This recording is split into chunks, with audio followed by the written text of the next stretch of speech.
Bom, então quero saudar a todos e todas, né? Meu nome é Fabrício Silveira, eu trabalho vinculado ao grupo de pesquisa Corporalidades, que atua junto ao programa de pós-graduação em comunicação da Universidade Federal do Rio Grande do Sul.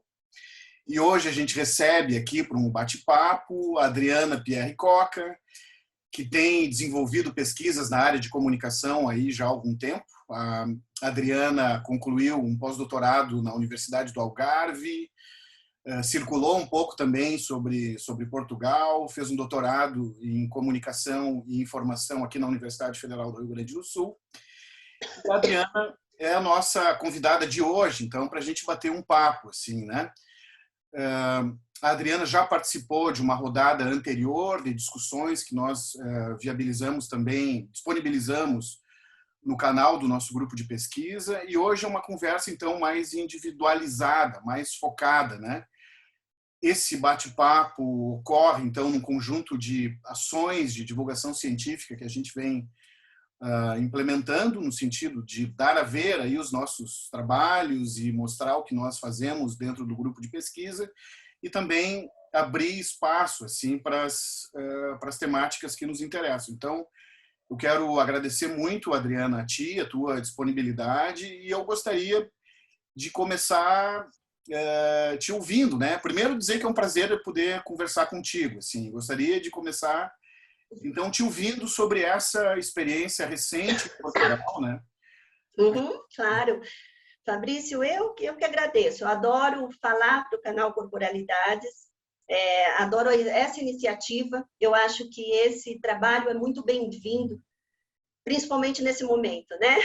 Nesse momento que a gente está sendo tão rechaçados em relação à educação, à ciência, então acho que é importante esse trabalho de divulgação. Eu fiquei em Portugal 2 anos, de julho de 2019 de junho de 2019 a julho de 2021. Eu fui para ficar 1 ano, para fazer uma pesquisa de pós-doutorado na cidade do Porto, estudar televisão, que é ficção seriada, com um projeto bastante abrangente a princípio, depois eu fui afunilando e acabei trazendo um pouco da ficção portuguesa, da ficção seriada portuguesa para os meus estudos.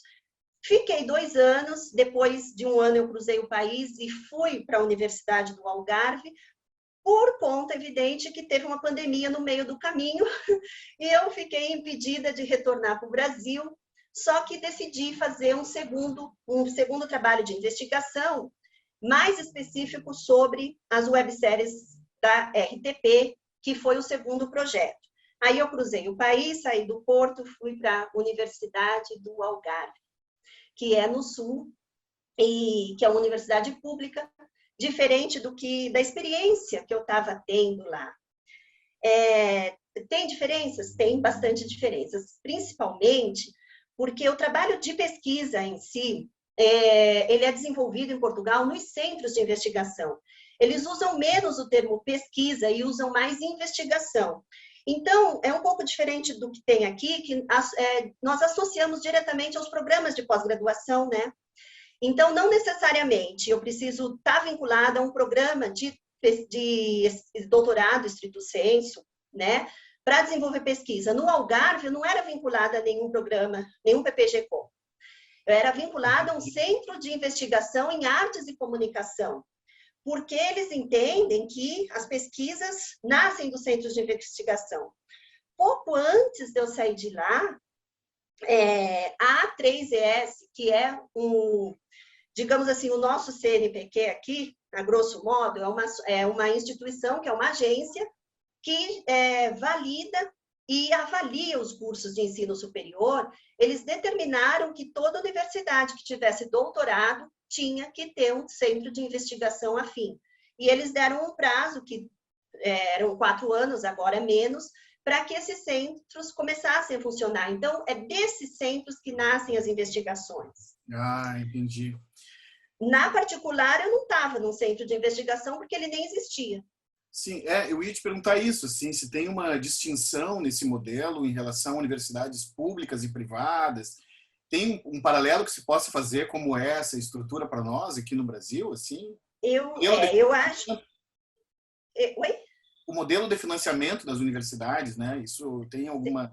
Eu acho que, assim, tem uma diferença, assim. Primeiro, o que, na minha percepção, a pesquisa em si, ela funciona muito mais nos centros de investigação das universidades públicas, sem dúvida, né?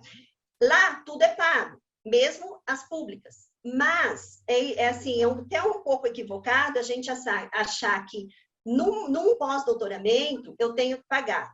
Eu paguei o primeiro, o segundo eu não paguei. Uhum. E na nossa área de comunicação, existem outras universidades, como a Universidade de Aveiro, que é excelente, tem um programa em estudos culturais excelente, que você também não paga para desenvolver pesquisa de pós-doutoramento, porque isso importa muito, sobretudo se você está estudando algo que tenha relação com os estudos portugueses, né? Com Portugal, no caso, eu apresentei um projeto para estudar as webséries da RTP, então isso é muito bem acolhido.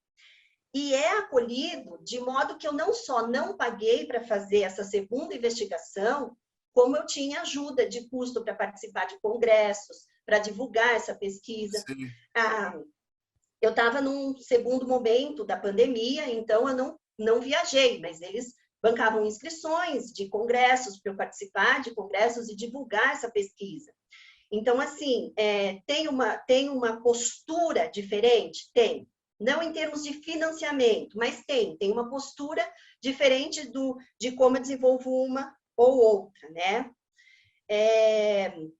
Agora, com essa determinação da A3ES, eu acho que vai ter uma abertura maior em relação à pesquisa em todas as frentes, nas públicas, nas particulares, porque ela vai ter que começar a acontecer de um modo diferente.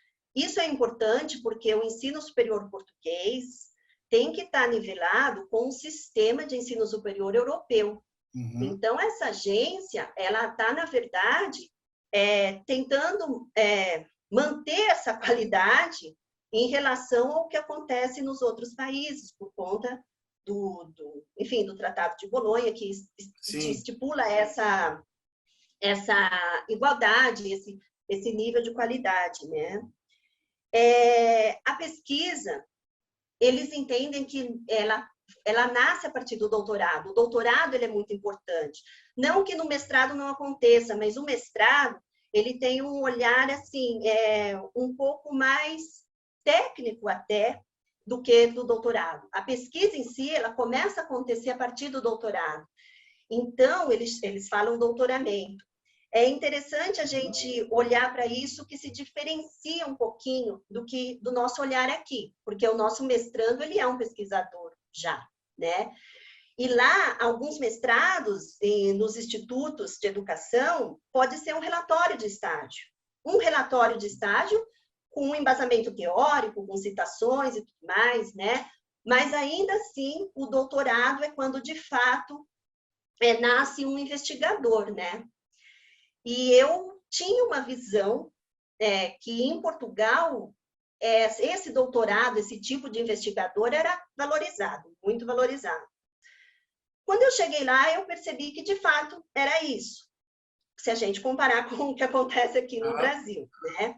Por quê? Porque lá existem muitos concursos para o doutorado, para quem é doutorado, né? Então, você tem concursos abertos em instituições públicas, privadas, para projetos de pesquisa. Então, vai lá e abre um concurso para contratar um doutor para assumir uma função num projeto de pesquisa X, ou para você assumir uma função administrativa dentro de um centro de investigação tal. E tem uma coisa que eu acho sensacional, que a FCT, que é a Fundação da Ciência e Tecnologia, tipo nossa CAPES, não sei, assim, enfim, eles abrem todo ano um concurso que eles chamam de emprego científico. Então, você apresenta um projeto seu, pessoal, que vai ser avaliado, uma coisa bem concorrida, vinculado, já pré-vinculado a um centro de investigação, e eles vão bancar esse seu projeto por um ano. Eu vou ser contratada, vou ter um salário pago pelo governo para desenvolver aquele projeto, o meu projeto, vinculado a um centro de investigação tal, que geralmente é na universidade pública, mas que não é a universidade que está me bancando, né? Ela só vai me acolher, tanto é que eles chamam de acolhimento. Qual é a universidade que vai acolher a sua pesquisa? Sim, então é possível tu ter uma atividade de pesquisador vinculado a um programa, mas sem necessariamente estar vinculado à docência no programa. Sim. Pode ter uma trajetória de pesquisador independentemente da docência. Exato. Esse trabalho de emprego científico Sim. não tem vínculo nenhum com o dar aula e tudo mais, né? Mesmo o trabalho do pós-doutorado não tem exatamente esse vínculo, né? Essa preparação. E ainda assim, você vê muita gente reclamando, né? Faltam bolsas, falta emprego para quem é doutorado. Mas eu entendo um pouco que é um pouco da mentalidade do português, né? Ele reclama demais, é bem rabugento, então ele vai reclamar disso também. Mas para nós que temos esse cenário devastador, sobretudo nesse momento, é muito interessante observar essas iniciativas. Sobretudo porque alguns desses concursos são abertos a quem tem doutorado no estrangeiro. Então, essas bolsas, de repente, dependendo do perfil, eu posso ir lá e me candidatar. Então, não tem essa restrição. Todos os concursos? Não, alguns restringem a você ter a nacionalidade portuguesa ou o equivalente. O equivalente é aquele pesquisador que vai lá, fica por um tempo, consegue o estatuto de igualdade, e, eu não tenho a cidadania, mas eu tenho, eu posso trabalhar aqui, enfim, né? Esse é o equivalente. Te parece, Adriana, que tem um cenário assim tão interessante para um pesquisador brasileiro a ser considerado assim como, enfim, como possibilidade de trabalho? Só para a gente tem no grupo, tem 3 pesquisadores no grupo, além de ti, que estão nesse momento passando por experiências de pesquisa, de formação em Portugal, né? Tem a Daniele Miranda, que está na Universidade Nova de Lisboa, a Sinara Sandri, que está fazendo pós-doc também em Coimbra, e tem a Letícia Castro Simões, que está fazendo um período de doutorado na Universidade do Porto. Então, só no nosso grupo de pesquisa já tem um conjunto de ações, assim, né, de pesquisadores que estão indo para Portugal. Te parece que tem um cenário assim interessante, então, para a continuidade, enfim, das nossas carreiras de pesquisador, para a gente explorar. Como é que tem muito brasileiro fazendo pesquisa em Portugal? Tem muito brasileiro indo. Olha, tem coisas, a princípio, assim, nós somos bem recebidos. Os nossos vínculos, as nossas parcerias, né? É fácil. Não é tão otimista quanto possa parecer, que eu contando tudo isso, você vai pensar, poxa, que maravilha, né? Não, mas nós temos aberturas. Nossas pesquisas são bem-vindas, porque, assim, primeiro, por conta das parcerias mesmo. Eles gostam de saber o que está acontecendo aqui. Na ficção, no jornalismo, eles chamam de mídias, né? Lá não existe um curso de não existe as especificidades. Jornalismo, relações públicas, existe comunicação social. Então, você chega lá com uma experiência em jornalismo, com uma experiência, então é legal essa recepção. Você percebe pelos alunos, os alunos da licenciatura, né, que é da graduação, e essas parcerias, se a gente pega institutos de comunicação, como o da Nova de Lisboa, onde a Dani fez parte do doutorado, né, você vê vários projetos de pesquisa que são desenvolvidos entre programas do Brasil e de Portugal, né? Isso é muito legal. Só que, assim, tem uma dificuldade, me parece, da gente trabalhar um pouco com eles, né? Tem diferenças nos modos de trabalhar. O português é confuso, num geral, no modo de agir, no modo de escrever, é tudo muito burocrático. Eu acho que tem alguns entraves nesse sentido, sabe? eu tinha alguma dificuldade nessa transparência, nessa coisa de como você trabalha, em relação a como você conduz os projetos. Tudo tem que estar muito dentro de alguns quadradinhos que, às vezes, nós brasileiros, eu não vou dizer que nós somos mais maleáveis, eu acho que somos mais criativos nesse sentido. Sim. Sabe? Então, assim, eu posso, de onde eu tirei essa sensação? Não só trabalhando com eles, mas de alguns pareceres que eu recebi. Alguns pareceres que me trouxeram coisas boas, que eu acho que mudou meu modo de conduzir as pesquisas, e alguns pareceres que eu fiz assim, o que é isso? Eu não vou fazer isso. Né? Então, num primeiro momento, causou um pouco de revolta. Então, o que eu penso? Que, em termos de metodologia, existe um modo um pouco mais engessado de conduzir as pesquisas. Isso assim, eles dão uma importância muito grande para as questões da empiria. Então, assim, você usar, por exemplo, o termo reflexão, isso pode parecer que é a teoria sobre a teoria e não vai ser legal. Opa, uma pesquisa, né, que você não tem exatamente uma mídia, um objeto observável, será que ela não tem uma qualidade, não tem validade? Isso na minha cabeça era muito difícil. Então, o modo como você apresenta os resultados em tabelas, uma sistematização, e olha que eu sempre estudei mídias, eu sempre estudei ficção seriada, então eu poderia dizer isso não é uma dificuldade, mas não é isso, é um modo de você apresentar mesmo e conduzir esse trabalho com aquelas caixinhas, porque você não perde o rigor científico. A Nízia, nossa colega Nízia Martins Rosário, minha ex-orientadora, que é uma pessoa sensacional, muito preocupada com as questões da metodologia, a Nízia sempre nos ensinou aceitou ideias muito criativas e diferentes e modos, e sem perder o rigor científico. E uma vez eu questionei um colega sobre isso, e ele me disse que isso faz parte da retórica científica. Essa argumentação sistematizada. Sim. Eu entendo que sim, mas eu não acho que sempre tem que ser assim. Existe uma preferência para estudos de caso, estudos comparativos.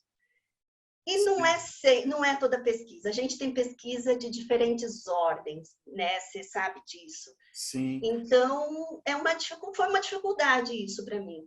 Sim. Eu queria te ouvir, assim, também sobre esse teu envolvimento com a telenovela, né? Eu acho que é um objeto midiático, assim, tão representativo da cultura brasileira, que tem tanto impacto, às vezes leva o nome do nosso país para fora. Assim, como é que tu foi alimentando? Como é que surgiu para ti esse interesse pela telenovela? Eu vi que tu tem uma experiência também profissional na área de TV, é isso? Me corrija se eu estiver enganado, assim. Mas como é que foi construindo isso para ti, assim?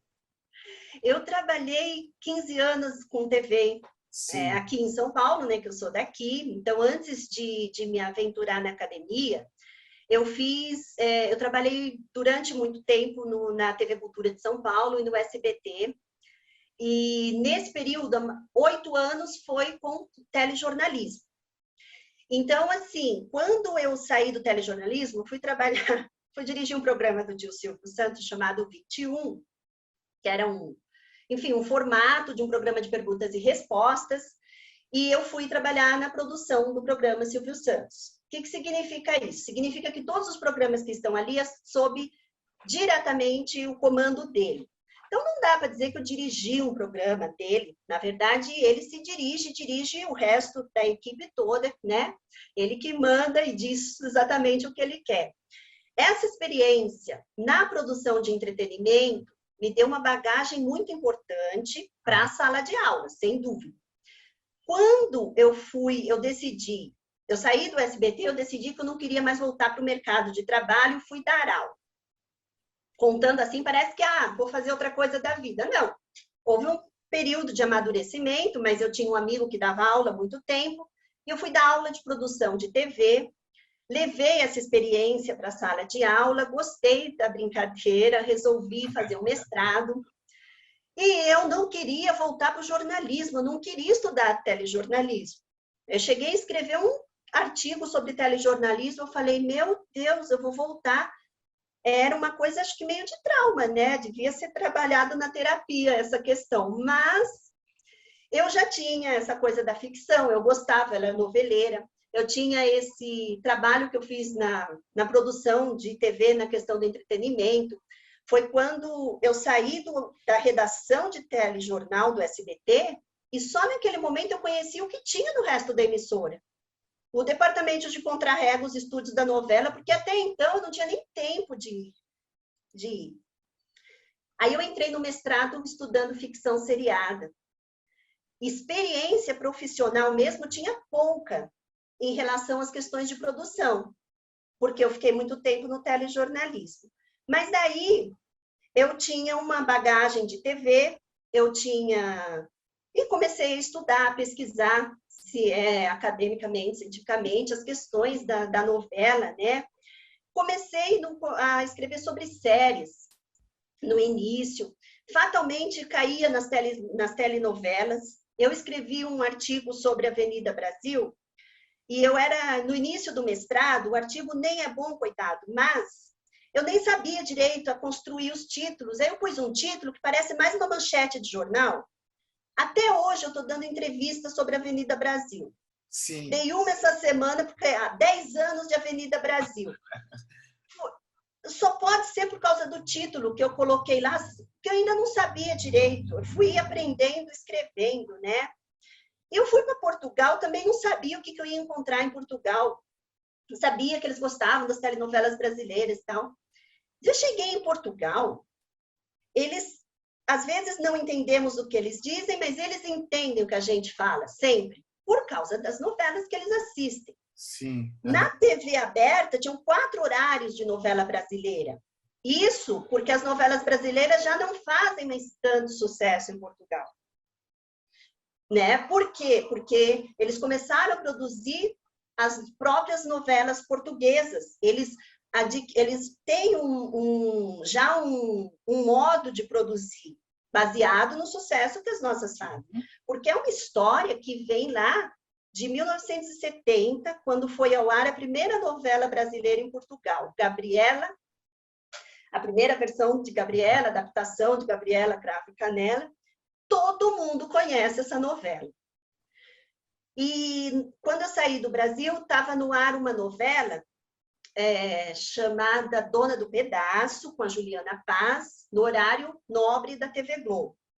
Eu cheguei em Portugal e tinha um lugar muito famoso que eles faziam um bolo de canela inspirado no bolo da novela. E todo mundo queria comer aquele bolo. Eu também fui, né? Porque eu nem tinha visto a novela, mas ela passava em Portugal num horário bem tarde da noite. E aí todo mundo conhecia. E assim, o top 10, se a gente pega aqueles anuários do Obtel, Observatório Ibero-Americano de Ficção Televisiva, no top 10 de Portugal sempre tinham as novelas brasileiras, às vezes ocupavam os primeiros lugares. Eles conhecem os atores, eles conhecem os autores, né? Eles fazem sucesso, e nesse momento vários atores brasileiros foram morar em Portugal. Então eles participam das novelas portuguesas.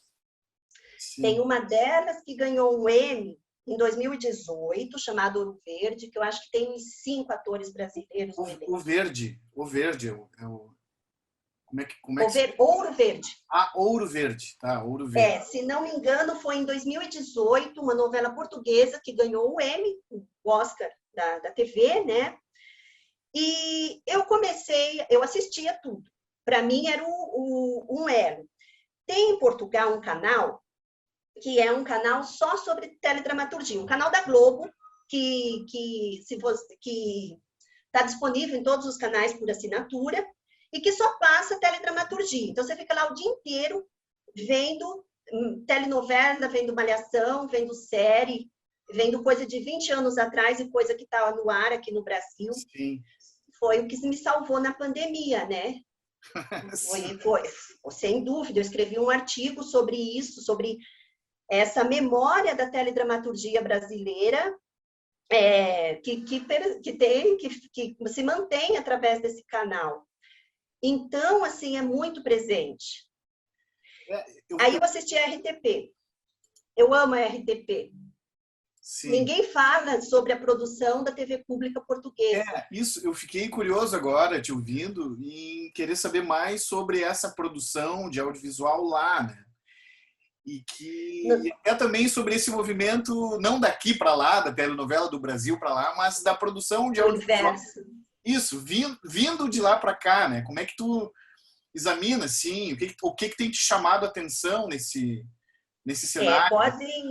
Podem dizer, assim, eu já recebi algumas críticas em relação a isso, porque nós fazemos muito bem telenovela, nós somos referências, nós somos, mas nós temos uma produção muito interessante que vem do que eles chamam dessa comunidade de língua portuguesa. Então, assim, nós temos um trabalho de teledramaturgia que o Brasil acabou sendo referência de algum modo, mas que tem o sotaque deles, que tem o olhar deles.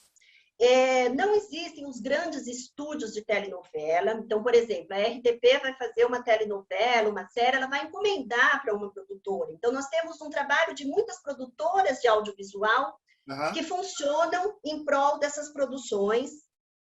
Mas nós temos coisas interessantes, como, por exemplo, uma lei que chama-se a Lei da Televisão, que, se não me engano agora, que em 2020, que ela efetivamente passou a valer, que dá uma importância muito grande para a produção local. Tem que ter um X de porcentagem de produção portuguesa na grade da emissora. Nós temos com isso um trabalho de produção de audiovisual, em especial na ficção seriada, muito interessante, que nasce dessas exigências, mas que nasce também com esse contexto do digital. Uhum. A RTP tem uma plataforma, que é a RTP Play, e um projeto que eles desenvolvem, que eles fomentam, assim, aprovam roteiros e produções de criadores jovens, de jovens autores, de jovens diretores envolvidos nessas produções. E colocam no ar, não na emissora, no site, mas no site, na plataforma. E tem coisas muito legais. As telenovelas, se percebe muito das telenovelas brasileiras? Eu acho que não. Eu acho que eles já chegaram num ponto que eles têm uma identidade. Eu comecei a fazer um trabalho sobre as webséries da RTP.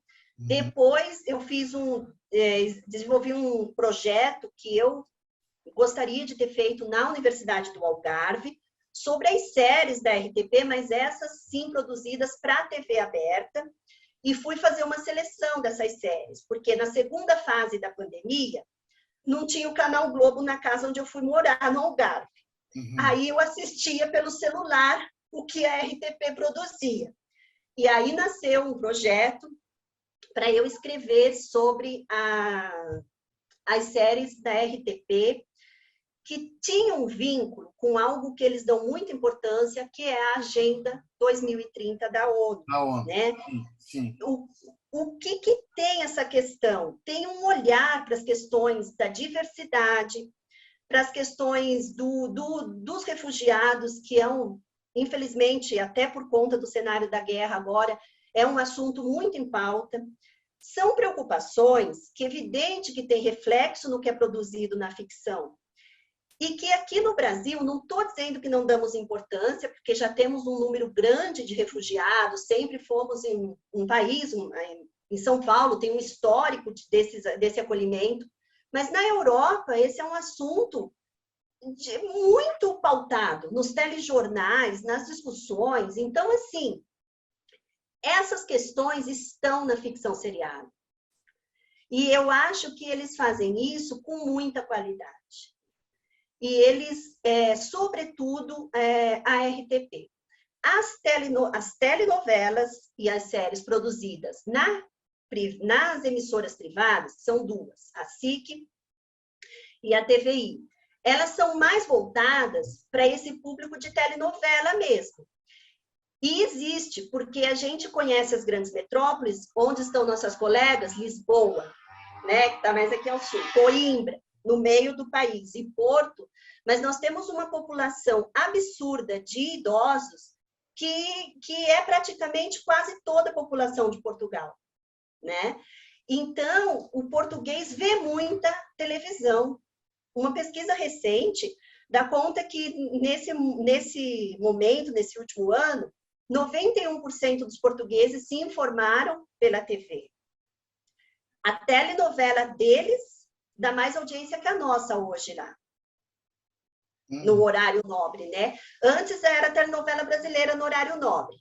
Agora ela ocupa as pontas do horário nobre, às 6 da tarde e às 11 da noite.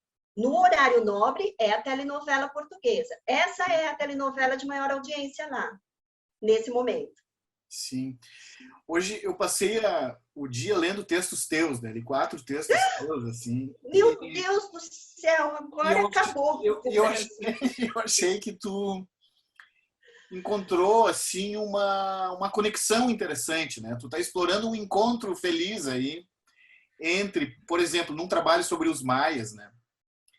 Entre a literatura portuguesa e a produção televisiva brasileira, assim. Me pareceu esse um encontro feliz em que tu explora Obrigada, bem. ainda bem que você achou isso. Eu achei interessante e achei curiosa também uma fala que um trecho do trabalho em que tu fala sobre uma cena de uma tourada no primeiro episódio da série Os Maias, né? Então, eu achei curiosa essa relação, assim, esse cruzamento, né, que tu encontrasses aí da literatura com a TV, do Brasil com Portugal, né? Nesses dois formatos assim que falam tanto sobre um país e sobre o outro, né? E eu acho que isso rende muito assim para tua discussão. E veja, Fabrício, eu não tinha essa percepção estando aqui, assistindo os maias aqui. Sim. Essas descobertas aconteceram estando em Portugal, assistindo TV portuguesa e descobrindo que a SIC, que aparece lá no site Memória Globo, essa emissora aqui, que tem esse perfil, que fez uma coprodução com a Globo. Então, assim, essa percepção, talvez, se eu tivesse assistindo esse material português daqui, eu não conseguisse observar. Eu acho que foi importante conhecer até um pouco a mentalidade do país, né? O modo como eles agem, para conseguir perceber por que essas produções têm esses temas, têm essas preocupações. A importância desses outros textos, da literatura, assim, por que a literatura de Eça de Queiroz, por que eles falarem sobre a situação dos refugiados, por que essa preocupação em ter protagonistas femininas? Eu não ia perceber isso se eu não passasse por lá. E é interessante que os meus afetos, né, a gente sabe que nós estamos nas pesquisas que nós fazemos, algumas questões eu não percebi enquanto eu escrevia lá. Eu percebi quando eu voltei para o Brasil e comecei assim digamos assim, a escrever sobre essas questões. Por que a questão da mulher apareceu muito na minha pesquisas recentes? Eu escrevi sobre a série Mulheres de Abril, eu escrevi sobre as personagens femininas da série Dentro, porque eu passei 2 anos, uma mulher solteira, sozinha, sem marido. É muito difícil você não ter um marido em Portugal, né? Eu não tinha marido, eu não tinha filhos. Então, assim, a minha condição de mulher nesse cenário, ele foi decisivo para eu observar isso, para eu perceber o que significava isso para aquele país, né? E aí, quando eu cheguei aqui, me interessaram essas séries, porque eu queria saber o porquê disso, né? Eu tinha um vínculo com a universidade, eu tinha um trabalho de pesquisadora, mas eu era uma imigrante. Eu continuava não sendo uma portuguesa, num país que não era meu, e eu também tive que dar essas respostas para aquela sociedade que eu estava inserida, né? Sim. Adriana, muito bom te ouvir, assim, te conhecer, saber da tua trajetória, assim, né? Agora conversando contigo e também pelo que eu li hoje, assim, me corrige se eu tiver enganado, assim, mas eu acho que tu tem articulado, assim, 4 temas, né? Me corrige, assim. Uhum. E um é esse do audiovisual, assim, do audiovisual televisivo, né? Acho que essa é uma temática importante no teu trabalho. Sim. Outra é a temática da mulher, né? Da condição feminina, das representações televisivas sobre a condição feminina, né? Sobre o papel da mulher, sobre as conquistas da Isso mulher mesmo. também nos últimos anos. Que é mais recente. Tem uma outra faceta do teu trabalho que me chamou muito a atenção, que é esse tema da tradução das linguagens, né? Da literatura com a linguagem televisiva, Uhum. muito marcante também nas coisas que tu tem escrito, assim. E o quarto ponto é justamente essa relação entre Brasil e Portugal, que está sempre, pelo menos nessa amostragem que eu tirei do teu trabalho, está muito presente, assim. Então, eu acho que é isso, assim. Essa é aí que tu está se constituindo como pesquisadora, como uma identidade, assim, de pesquisadora. Essas são as tuas temáticas, assim, né, que tu está articulando. São. Bom, eu agradeço a sua leitura, Fabrício, porque é recente essas duas primeiras, esses vieses da mulher e dessa relação de Portugal. Eu nunca me vi escrevendo sobre ficção seriada portuguesa e eu senti essa necessidade, vendo o que estava sendo produzido e pensando que eu nunca tinha lido textos sobre isso, que as pessoas não falavam, que eu queria que as pessoas conhecessem, né? A questão da mulher, por conta da experiência pessoal que eu acabei tendo em Portugal, então isso ficou mais forte, ela vai ver, ela já existia, mas ela ficou mais forte. Falar sobre essa produção audiovisual na televisão é o repertório profissional que acabou me arrastando para isso. A questão da tradução e desse diálogo com os outros textos da cultura, Sim. Ele nasce nesse comecinho de pesquisadora no mestrado. Eu venho com ele para o doutorado, quando eu passo a falar sobre, quando eu conheço a Nísia e a semiótica da cultura.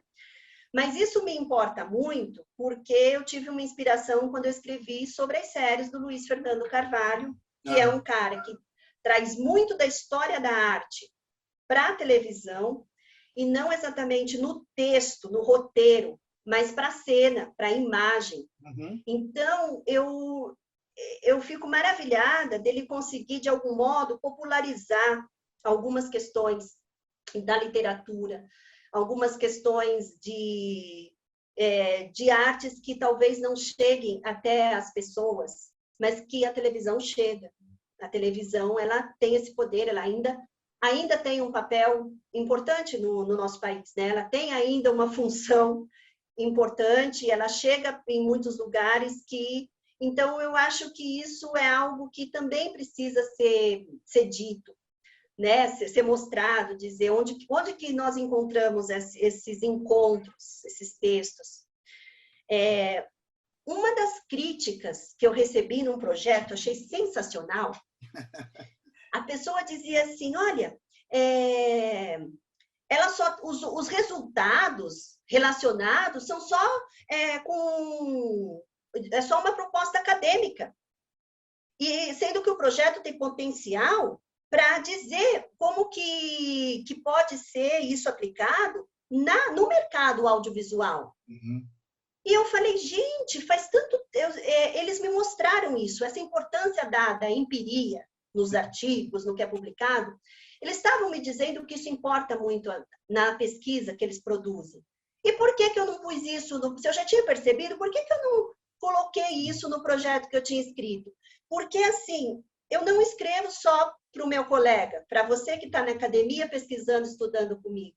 Se eu estou fazendo audiovisual, eu estou mostrando assim, olha, gente, é possível fazer diferente, é possível você ter um outro papel. Nós também estamos escrevendo para esses profissionais, para quem produz, escreve telenovela, série. E eu achei, e aí eu trouxe isso para a pesquisa. Eu falei, não, agora, esse cara que escreveu isso foi uma crítica interessantíssima. Eu tenho que pensar, eu preciso trazer isso para o trabalho, né? Eu preciso ter um diálogo, esse diálogo dos centros de pesquisa lá, com a sociedade, com o expor o que eu estou fazendo, eu cheguei aqui com esse pensamento, é por isso que me parece muito importante essa nossa conversa. Uhum. A gente não está produzindo pesquisa só para os nossos pares. Sim, é verdade. Adriana, então, aproveito assim mais uma vez para te agradecer pela conversa, por ter te conhecido aqui. Espero que a gente possa estreitar laços de pesquisa no trabalho no grupo de pesquisa. Com certeza. Né? E quero também convidar aqueles que se interessarem assim, para conhecer o trabalho do grupo, né? O teu trabalho como parte do trabalho do grupo. Tem textos teus, tem outros vídeos nossos no canal do YouTube. E dá para consultar também o site do grupo, que é o www.ufrgs.br/corporalidades. Então, tem lá uma série de informações assim, sobre o que a gente anda fazendo. E assim, então, queria te agradecer enormemente por ter colaborado com a gente. Eu te agradeço. Um abraço. Obrigado. Até a próxima. Obrigada a você. Até.